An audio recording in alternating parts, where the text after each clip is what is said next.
आप लोगों को दिखा? अगर ना दिखे तो आगे आकर पीछे जाकर देख सकते हैं, दाएं बाएं। लेकिन यहाँ पे सभी को दिखेगा। अभी एक जगह वो जब बस स्थिर होंगे ना तो हम बस को अच्छे से लगाएंगे, सभी को देखेंगे।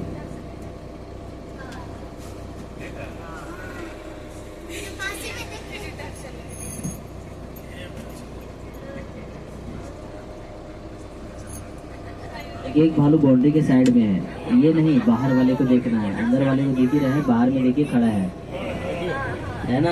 अरे ये वाह, अच्छे से दिख रहा है सर? राइट साइड वाला अंदर वाला सुरक्षित बता दो। नहीं वो अंदर घुस के बैठा होगा। तो कुछ दिक्कत हो। और ये भालू का फीडिंग एरिया है। अच्छा, यही खाना दिया जाता है। खाना प्रोवाइड किया जाता है। अच्छा, वहाँ चींटी है, उसी को चाट रहा यहाँ पे है। सभी एनिमल यानी देखो, सभी इधर भालू को चींटी रखे है। जाते हैं। और जिस इनक्लोजर में जिस एनिमल को देखने जा रहे हैं ना, उस इनक्लोजर वहाँ पे ही हर एक का केज बना हुआ है। यानी यहाँ पे हम लोग भालू को देख रहे हैं, ये भालू का केज है। यहाँ पे सिर्फ भालू रह सकते हैं।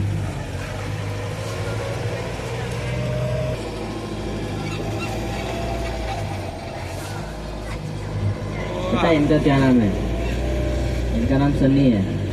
सन्नी पाजी। जिसे हम लोग देख रहे थे ना, वो गुजरी थी। अरे वाह, रुक जा।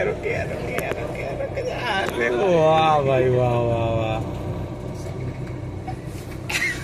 अरे गजब। और यहाँ पे सन्नी बुदनी ही नहीं है, यहाँ पे काजल भी है, भोला भी है, किती अखियम किलनी लागवा बज रहे हैं।